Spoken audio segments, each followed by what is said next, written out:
Yo, what's going on, snipers, and welcome back to our Anchorage Ice Tigers Draft to Glory franchise mode here in NHL 23. So I am pre-recording this episode like I was mentioning in the last episode. I normally can't contain my excitement when it comes to a new season, especially in this Draft to Glory, because this team is coming together really nicely. We got tons of guys with X Factors as well, so that hopefully helps out this team in a sense. But we recently drafted in last episode Ted Darby. He's going to be making his NHL debut on the third line alongside Claxton, which I think arguably could be a very good third line because of the fact Claxton's a really good passer, Darby is a really good finisher. Last season, Claxton had a really good year even without Darby, so it should be really interesting to see what this third line does. And then our top six hopefully does as good as usual. Hartnell being on the second line is a little bit weird, so we might have to rework our lines a little bit. Like, we could always move Bickle down to the second line, that type of thing. But for now, this is what we're going to run with. And yeah, I'm very excited to see what this team does this season. Also, Nasir Kassian is going to be making his NHL debut this year. He is only a 75 low top 9, but he is a former 7th round pick of ours. So this guy at least is making himself a not necessarily a journeyman, but he had a journey getting himself to the NHL, so it should be interesting to see what he could do. He played 1 year in the AHL. He had 36 points, which is not too bad, and he had 5 full years with Prince George before he got this chance. So very excited to see what he could do on that fourth line. And then defensively, our defensive core is coming together quite nicely. We did qualify Kolemainen and got him back for 1 more year at least. He is still going to be an RFA for multiple years, but defensive core is looking really good. Zikov, Moroza, Herkala, Kolemainen, Kalinin, and Farrell. And we have to scratch Strachan, which is a little bit weird considering I locked him up for 5 years, but it has to be the case for now, unfortunately. The good thing for us is Strachan could honestly just hop into the defensive core if, for some reason, if Kalinin ends up leaving his team, because he might end up becoming a UFA at some point. At least we'll have Strachan still locked up for a little bit, I think. And yeah, Pierce Hall is also going to be a scratch this season. And then yeah, HL-wise, we still have some good prospects down there. Byron Farrell is one of the low leads down there. There's, I think, a couple other solid prospects, but hopefully a lot of them get some more growth so we can continue replenishing our NHL team with some good AHLers. But yeah, very excited to see what this team is made of this upcoming year. Before we actually get into simulating the entire season, let's take a look at what those new guys on our team look like, considering that's what I try and do every single season. And yeah, hopefully this team can make it back to the Stanley Cup Finals this year. So we'll start off with the centerman in Nasir Kassian, the former 7th round pick. Let's take a look at what he looks like. Hopefully he has some cool look to him, and he kind of does, I guess. He's a blonde guy. Has kind of that face I think I used for like Steve Ruchin in my roster builds, but that's what he looks like. He's wearing number 7. Interesting. Is he wearing 7 in our lineup as well? Or is that just his favorite number? Yep, that's his number 7. Interesting. And then also the 1st round pick of ours that was supposed to go in the 2nd round, we drafted Mr. Ted Darby. Look at that shooting category. His offensive awareness obviously still isn't the highest yet, but playing next to a good playmaker like Claxton, I feel like this guy could jump up to like an 82, 83 easily by the end of the season if he produces at a good point. He isn't on the power plays, so his goal scoring might be a little bit down, but I am hoping that we can easily put him onto the power play as early as next season if we do end up losing Bickle, because Bickle is a pending UFA. So let's take a look at Ted Darby here. And I believe that's it for new players, but we'll take a look in case. So here is Ted Darby, and he's 18 years old with gray hair. What a surprise. Why is there all these gray-haired 18-year-olds? Something in the water these days, I guess. So there's Ted Darby. And I think that's it for new players. Let me just double check. I don't remember if we took a look at Kalinin last season. I think we did. Or no, we didn't take a look at Farrell, because Farrell has not played an NHL game yet. Yeah, Farrell was playing in the playoffs, but he didn't play in the regular season. So we did not take a look at Trey Farrell yet, I'm pretty sure. Let's take a look. Yeah, I'm pretty sure we didn't take a look at him, but he looks like he's got kind of like a smug look on his face. So, I don't know. For some reason, he feels like he's kind of like a physical player, but I don't really know if he actually is or not. Let's take a look. Oh, actually, he is pretty physical. Huh. He does also have that size to him, so he does look like a kind of a physical guy. And goalie-wise is still the same. Cox is up to an 82. I didn't realize that in last episode, but both goalies are 82 overall now, so they should be sharing the starting time, which is interesting. our team should definitely be a playoff team. The question is just for how long. Are we going to make it back to the Stanley Cup Finals again? Or are we going to somehow lose in the first round after a very good season last year? So let's simulate this season and see what we do. I'm going to predict 45 to 50 wins for this team this season. It's a high bar, but I think this team could do it. So I'm going to say probably somewhere 45 to 50 wins. Drop your predictions down below before you watch this portion.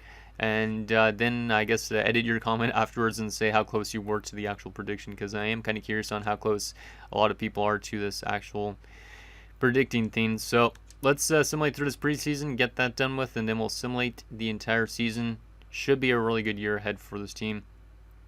There is no question we're going to be a playoff team, unless for some reason there is just like, I don't know, the production just somehow really drops off a cliff, because this team was so good last year, and I'm hoping for a better year this year. As Avery Parrott had 7 goals in 8 games, so he picked up where he left off. Last year he was so good in the playoffs. Like, he had a lot of good game-winning goals, and looks like he had a really good preseason as well. Hopefully he has a good regular season. Like, if this guy picks up like close to 50 goals, I will be pretty happy. So let's go to January the 1st, take it a little bit slower.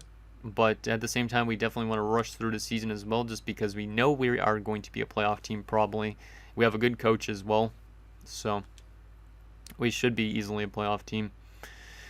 And we're starting off on a really good stretch here, 6-1 as expected. We don't want to win too much games in the regular season in a sense, because or else we probably will be a first round exit, but never know. We lost 9-6 to Anaheim. Damn. How did we let in 9 goals against Anaheim? That's a bit weird. But like I said, I don't want to have the best regular season out of every team in the NHL, because if we do, there is that President's Trophy curse that we might have. So it might be better to just make it into the playoffs with a really good team, because then we might be dominant in the playoffs and win ourselves a Stanley Cup. So we'll see what happens. We are losing quite a bit of games here early on, which is kind of a surprise. But as long as the team wins more games than they lose, pretty much, and gets into the playoffs, I will be okay with that. Because I know this team could definitely turn it on in the playoffs based on how we played last year. So, because I was not expecting the emergence of like guys like Heath that much. So 21-10-6 here at January the 1st. Where are we sitting in the standings? 3rd place in our division behind the Kings and the Canucks. Bickle's leading the team in points with 43 points in 37 games. So the offense must be pretty good so far. Yeah, I'm going to just keep the team the way it is right now. If we were in a different division, we would be like 2nd in the Metropolitan. We'd be 4th place in the Atlantic, so I guess the Atlantic's pretty tight. We'd be 1st place in the Central if we were in the Central, not in the Pacific. So, yeah, we're in a good spot right now. We just got to keep on getting those wins and, yeah, not worrying too much about how the season plays out, and except for the fact that we definitely need to be a playoff team. Because if we do not be a playoff team, I would be really concerned. But obviously, coming off a Stanley Cup Finals loss, we should be a playoff team. And hopefully it's like in a wild card spot, because then maybe we'll win the Stanley Cup. Because if we have 1st place, I don't think we're winning the Stanley Cup, to be honest. But you never know. I have seen President's Trophy teams win the Stanley Cup before. Yeah, we're still having a decent amount of losses this season, so that's not that great. But we're approaching 40 wins, which is good. Back-to-back shutouts. That's really good. I don't know who has all these shutouts this season, if it's Cox or if it's Neal. But it's good to see Cox getting a lot of development so quickly, because he's probably the goalie that we would look up for the entire team for the future and stuff. Let's continue simulating. We don't care about the trade deadline. We have 38 wins already. Like I said, I think 45 to 50 wins is realistic for this team, but you never know. There was a big trade at the deadline. Pominville, who's a defensive prospect, gets traded to New Jersey for a 2nd rounder and Jesper Bratt, who is still playing, or Jesper Bratt. Geeky on waivers. Obviously, we do not claim real players. There's a win over Washington, a loss to Chicago. Yeah, a little bit of inconsistencies, but we're still having a great season, and we should be hitting 50 wins this year, it looks like, unless we lose a bunch of games down the stretch, which could happen. But still looks like it's been a really good season for this team. A lot of offense, which is what I like to see. Hopefully some good defensive play as well. There's another shutout. Yeah, we're about to hit 50 wins. There's another shutout, and we finished 52, 23, and 7. I said between 45 and 50 wins, and we get 52, 23, and 7. Really good season for the guys. And we finished in first place in our division, and we have won the President's Trophy as well. Oh no. I was just saying about the President's Trophy curse. Well, we just barely won the President's Trophy by 1 point over the Canucks and 1 point over the Panthers, who beat us in the Stanley Cup Finals last year. So that's a bit scary. And looks like our offensive depth scoring must have been really good because Bickle only led us with 92 points in 82 games. So that's very interesting. Let's take a look at the season and see what we did good at and what we didn't do good at. But we're going to win a President's Trophy for the first time in franchise history, so that's pretty impressive. Goals for per game, we are the best offensive team in the league with the Tampa Bay Lightning. So, yeah, our depth scoring is definitely going to be really good this year because of the fact that we had no 100-point players, but we were tied for the best offensive team. Goals against per game wise, we were top 10 in defensive teams. That's good. I mean, Florida was really good defensively, though. The team that we lost to in the Stanley Cup Finals only scored one less goal than us. So we almost fell down to second, I guess, in goals for, but they were elite defensively. Spencer Knight probably the main reason why, my guess. Power play percentage-wise, we were the best team on the power play by 4%. So our special teams were mint this year, which is great to see. Our penalty kill was not good, though. We had one of the worst penalty kills in the entire NHL. So we might have been too offensive a team, but that's okay. We did have 6 shorthanded goals this year, probably a couple from Keith, my guess, and Zikov. 27, 12, and 2 on home ice, and 25, 11, and 5 on the road. 8, 2, and 0 in our last 10 games going into the playoffs. We better not get swept in the first round after this season, as I will be pretty pissed off if that's the case. Okay, so Derek Keith, 81 points in 82 games. This guy is already becoming a bit of a channel legend at this point if he wins another Selke. But he is definitely improving every single year in terms of point production. His plus-minus drastically improved this year. Plus 34. Obviously, the last few years he's been minus because we've been kind of going through a rebuild still. 19 power play points. 3 shorthanded assists, so no shorthanded goals though. 54% on the faceoff dot, so a little bit worse on the faceoff dot than he was last year. But he did have way less takeaways as well, so he might not win a Selke this year, which is unfortunate. That's a big drop-off in faceoffs and takeaways. Kind of weird. I was expecting him to be up there in takeaways and all that type of thing again, but very interesting there for Derek Keith. Glad I locked this guy up for as much as I did. And then Avery Parrott, 77 points this year, 42 goals from Parrott. Love to see it. That's a good year for Avery Parrott after that great playoff run last year. Yeah, that's not his career highest points, but that is definitely his career high in goals. So you love to see that. Definitely need that goal scoring from him if he's going to be making that much amount of money. Zikov, 63 points this year. Not too bad from Valery Zikov. He is pretty good on the faceoff dot, still 55%, so he was better than Keith on the faceoffs. And his takeaway numbers were up pretty much as well, 80. So maybe he is up there for a potential guy to win the Selke this year. Maybe not, considering he didn't have over 100 takeaways, but still, good season from him. Hartnell, 57 points, 29 goals in his second season. Like I said, his offense was definitely going to improve, and it did so pretty drastically. He went from the third line to the second line, and yeah, he was pretty good. Yeah, he's definitely doing a lot better than I expected already at this stage, so you'll love to see that. Claxton, only 39 points this year, and he was also -7, so I expected his production to go up, but I guess not. That's kind of surprising. Maybe because he got moved to the second power play? I don't know. But still a pretty good season from him. 39 points as a third-line center. I'll take it, especially when he's only making $1.5 million. So Cassian, 14 points on the fourth line. Not bad. He's up to a 76. Yeah, that's not bad. He's a decent player. How's his face-off numbers? 38.9%. So even though he has quick draw and he has bad face-off stats, he's not good at all at face-offs. Only 3 goals as well, but he was a +5. Left wing wise, Bickle hit 92 points with 39 goals. He's a pending UFA. He's probably gone this season, my guess, even though I don't want it to be the case. because I feel like he's going to demand too much and he's going to get a big contract from some other team.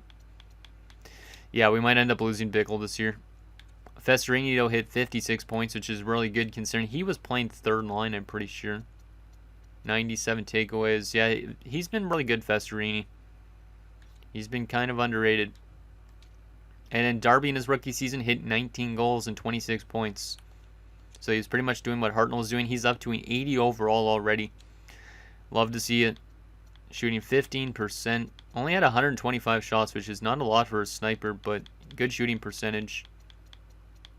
Yeah, not too bad from the youngster. Cox 23 points, not bad on the fourth line only, I think. Yeah, he was only averaging 738 of ice time, and he had that much amount of points. Also, Darby hit 19 goals without any power play time, so not too bad from the left wingers. Jorgensen hit 85 points this year. He's only got one more year left after the season, which is kind of scary considering he was our first ever pick in this franchise mode. So hopefully we can keep him on the team a while longer. So there you go. Pretty good season from him. And Walzer hit 25 points on the fourth line. Not bad. Defensively, this might have been where it helped us out a lot. Zykov had 53 points this year from the back end. He's listed now as a top 2 defenseman, 88 overall, and we're still signed him up for 5 more seasons, which is awesome. Coley Minen, 42 points. That's a good breakout year from Coley Minen. He's up to an 86. Yeah, very good season from Esa Coley Minen. Eric Halle hit 40 points this year. That's also pretty impressive, considering that's his third season in the NHL. He's an OFD, so we definitely need to lock him up as long as we can. He is an RFA at the end of the year. Moroza, 28 points. Pretty good, considering I locked him up for a couple more seasons still. Farrell, 14 points, not bad for his rookie season, and Kalinin, 14 points as well. So the offense from the back end was pretty successful this season. Goalie-wise, Neal had the majority of the starts. He was 32, 13, and 6 with 5 shutouts and 908 save percentage and a 2.88, so pretty good numbers. Pretty similar to last year, but a lot more shutouts, because this team was a lot better defensively than they were. And Sean Cox this season, 20, 10, and 1. With 2 shutouts and 916 save percentage and a 2.55. He was really good. So yeah, Cox is definitely improving. This youngster is definitely a good goaltender. He signed for 1 more year on his ELC. And 1 assist from each of the goaltenders as well. Not bad. Let's take a look at the entire league and see who led the league in points. It was Svechnikov with 104 points. And then Barkov with 100. Damn. Bickle was actually up there in the top 10 in points. Best goal scorer this season was Matthews with 54. Magnuson up there with 53. Not too bad. Let's take a look at some of the fun stats as well while we're at it. Best for game-winning goals. Quinton Byfield and Marco Kasper and Pasternak with 9. Most power play goals, Magnuson in Vancouver. Wait. No way. Are you kidding me? Wow. You guys, you don't know what I'm seeing right now. You might be seeing what I'm seeing. But Magnuson was a Buffalo draft pick in 2028. We're only in 2032. Which means he must have been a successful offer sheet. Yeah, he must have been a successful offer sheet. I do not know why Buffalo let him go after 3 years. This guy had like 40 goals in his first 3 seasons. He plays 1 year in Vancouver and has a great year as well. That is a terrible decision by the Buffalo Sabres to let him walk. Why didn't they take on that contract? Wow. Unless Buffalo is just a bad team in that sense. Jorgensen was up there in power play points. I mean, our power play was the best in the league, so it kind of makes sense, but damn. What else we got here? Short end goals. Rogers for Arizona. Ross Colton up there. Maroon for Detroit. Most hits. Cole Lind, most block shots. Aho for 34. Giveaways, which is a bad stat. Takeaways, yeah, Barkov is probably the Selke favorite. And then Byfield would also... Actually, Byfield might end up winning it. 1 less takeaway, better face-off stats. Interesting. Let's just sort by entire face-off percentage and look at the takeaway numbers. Let's see. Who took a lot of face-offs? Malachi Gallant might be up there as well. 57% and 114 takeaways. 56%. Connor Bedard could be up there. Same with Archer. There's a lot of guys that could be up there for the Selke this year. What about the most fights for fun as well? Prohorkin in New York with 30. Best defenseman for points this year was Noah Dobson in Florida with 73. Fox up there as well. Hughes up there. Minutik. I don't even know how to pronounce it. Mintiuk. Best goaltender for wins. Shesterkin 46. That's impressive. Most shutouts. Spencer Knight with 8. Best save percentage by a starter. Nicholas in Ottawa with a 918. And best save percentage by a starter. Spencer Knight. Yeah, Spencer Knight's probably going to be your Vezina winner since he was definitely the best goalie in the NHL, I think. Him or Igor. And any goalie goals for fun? No goalie goals. Most goalie assists was Kochikov with 5. And the best rookie for points this year was the franchise player who had 45 goals and 71 points for Montreal, William Raymond. Second overall pick was up there as well. The 5th overall pick was up there as well. Interesting. So that is the season wrap-up. Let's see who we're playing in the first round of the playoffs. Hopefully it's a team we could beat, and hopefully we do not have the President's Trophy curse. I will probably be pre-recording next episode just because, once again, it's playoffs. But we are going to be taking on the Vegas Golden Knights, who went 44-35-5, or not 5, 44-35-3 is what I'm trying to say. They went 4-5-1 in their last 10 games, while we're 8-2, so I am a little bit skeptical about that. Okay, let's take a look at what their team looks like on paper. We'll also take a look at how they did during the regular season as well, and that'll be it for this episode. So here is the Vegas Golden Knights. Top line of Nick Ehlers, who's 36 now at this stage. Jeez. Eichel, who's 35, and Rory Mangone, who they drafted first overall a few years back. That's a pretty good top line. Second line, Mark Stone, who's still playing at 39. Jeez. J.C. Buckley, who's 27. And Jackson Kidd, I almost said Jason Kidd, who's 24, who they drafted a few years back at number 2. Third line of Jesper Lilia, who's a top 6 forward. They also have Eric Kulp and Vasily Podkolzin, and a fourth line of Silas Beckett, Ulf Jacobson, and Blake Darling. So a lot of young guys in their lineup mixed with some older veterans like Stone, Eichel, and Ehlers, but still pretty good forward core. Defensively, they got Kevin Ball and Adam Fox, who was up there in points for a defenseman. Definitely got to contain Adam Fox, even though he is 34. They also have Andrew Peeke and Nick Blankenberg, and a top 6 of Zach Whitecloud, who's still there, surprisingly, at 35, and Cale Fleury. So that defensive core is definitely a little bit weak, but you do have Adam Fox, who's a good standout. And goalie-wise, they have Andrei Vasilevsky, who's still playing at 37 years of age. And obviously, we know he's a good goaltender. His numbers the last few years have been pretty good in the playoffs as well. Actually, the last time he played in the playoffs was 2 years ago, but still. And then Sonnenberg is the backup. So they have a lot of mix of young guys and old guys. Ridley Greig, Gustav Lindstrom, Mason Shaw. Yeah, it's going to be a really interesting first round of playoffs. I feel like we definitely have the upper hand, but I feel like they definitely have the guys that could score goals. Like Mangone, Eichel, and Kidd are really good. And then defensively, Adam Fox is good. So they definitely have the offensive punch. But the question is, are they going to be able to beat a team like us that just won the President's Trophy? Who knows? EA randomly gives sometimes teams like that wins. So final thing, let's take a look at how they did during the regular season, and then that'll be it for this episode. So we won our division, and we won the entire league. They finished the worst in our division that made the playoffs with 91 points, just barely edging out the Kraken due to ROW, I think, if I'm not mistaken. Yeah, due to ROW. They had 3.43 goals per game. We had 3.57, so they're actually pretty good offensively for where they finished. They allowed 3.13, so not that great defensively, as we saw. Their power play was way worse than ours by like 5%, but still decent-ish, better than the other teams that made the playoffs in our division. And their penalty kill was a little bit worse than ours. Interesting, even though our penalty kill was one of the worst in the entire NHL. 21-19-1 on home ice. They were also 23-16-2 on the road, and 4-5-1 in their last 10 games. But anyways, guys, that's going to do it for this episode of our Anchorage Ice Tigers Draft to Glory franchise mode. So in next episode, we will take it to round 1 against the Vegas Golden Knights as we look to get ourselves back to that Stanley Cup final and hopefully have a better outcome than last year. So what do you guys think down below? And I'll see you guys next time.